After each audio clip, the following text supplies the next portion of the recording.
Hello everyone, कैसे हैं आप सब। उम्मीद करती हूँ अच्छे होंगे। आप सबको मेरा सादर नमस्कार। आप सबका आपके अपने YouTube चैनल परवरिश विद प्रभा सिंह में बहुत बहुत स्वागत है। आज के वीडियो में हम जानेंगे आंगनबाड़ी केंद्र पर मिली हुई पहल पुस्तिका के विषय में। क्या है पहल पुस्तिका? सबसे पहले हम जानेंगे क्या है पहल पुस्तिका और क्यों जरूरी है आंगनबाड़ी कार्यकर्तियों के लिए, और क्यों दिया गया है सभी आंगनबाड़ी केंद्रों पर पहल पुस्तिका।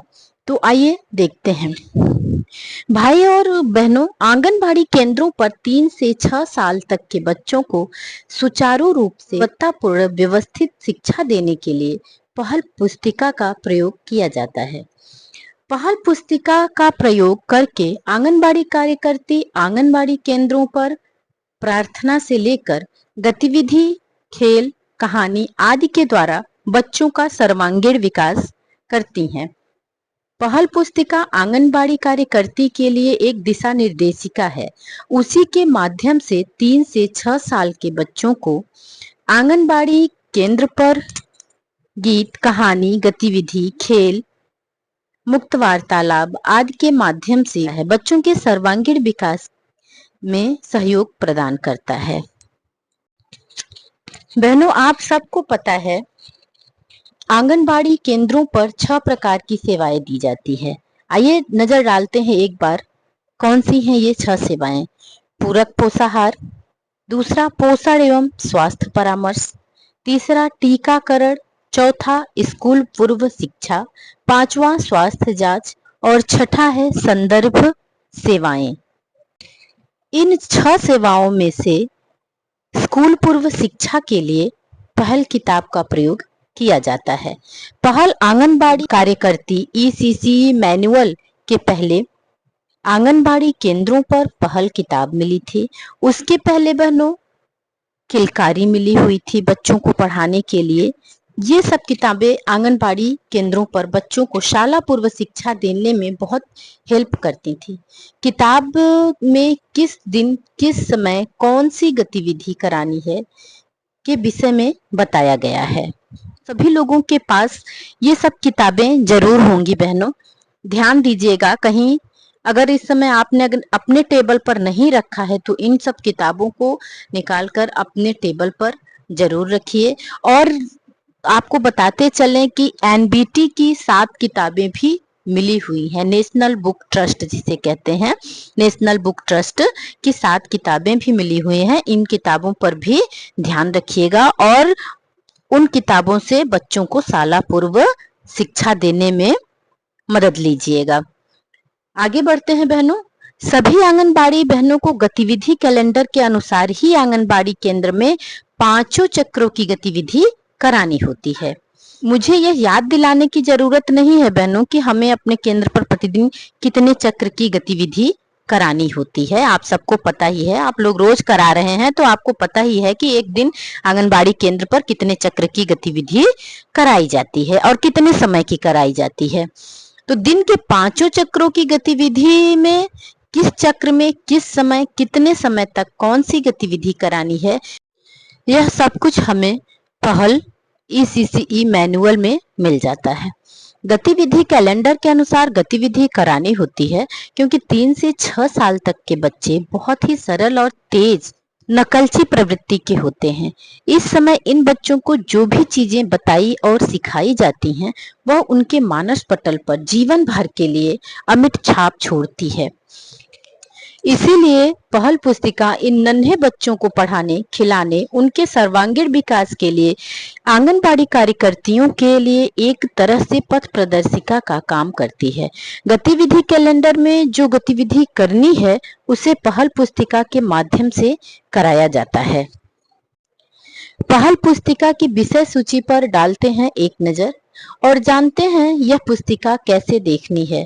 सबसे पहले जब आप पहल पुस्तिका को ओपन करेंगे तो दूसरे पेज में है विकास के क्षेत्र लिखा हुआ है। पहला विकास के क्षेत्र और दूसरा विकास के क्षेत्र के विषय में जानने के लिए और उससे संबंधित गतिविधि कराने के लिए आप सबको पेज संख्या आप सामने देख रहे हैं 11 लिखा हुआ है लाल रंग में।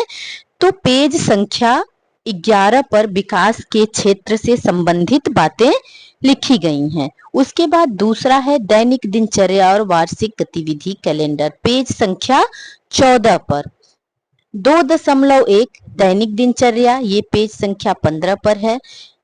2.2 दैनिक दिनचर्या, दैनिक दिनचर्या के अनुसार बैठने की व्यवस्था, यह पेज संख्या 16 पर दिया गया है। आंगनबाड़ी केंद्र की सजावट कैसे करना है, यह पेज संख्या 17 पर दिया गया है। और वार्षिक गतिविधि कैलेंडर के विषय में पेज संख्या 19 पर दिया गया है। उसके बाद उससे आगे बढ़ते हैं, दूसरा पेज खोलते हैं तो प्री स्कूल किट एवं टीएलएम, तीसरा है प्री स्कूल किट एवं टीएलएम, जो पेज संख्या 20 पर दिया गया है। उसके अंतर्गत 2 लेसन आते हैं, प्री स्कूल किट और टीएलएम। प्री स्कूल किट है 20 पेज पर और टीएलएम बनाना है पेज संख्या 22 पर। चौथा है मासिक गतिविधियां, जिसमें पीटीएम का उद्देश्य, पीटीएम में की जाने वाली गतिविधियां, ये सारी गतिविधियां दी गई हैं। और आगे पेज संख्या भी दिया गया है। बच्चों के जन्मदिन का आयोजन पेज संख्या 28 पर है। तो इसी तरह से बहनों आप देख लीजिए, प्रथम चक्र का समय पेज संख्या 33 पर है। निर्देशित गतिविधियों एवं विद्यालय प्रस्तुति पेज संख्या 35 पर है। उसके अंदर जितने भी गतिविधियां हैं वो पेज संख्या अलग अलग पेजों पर दी गई हैं।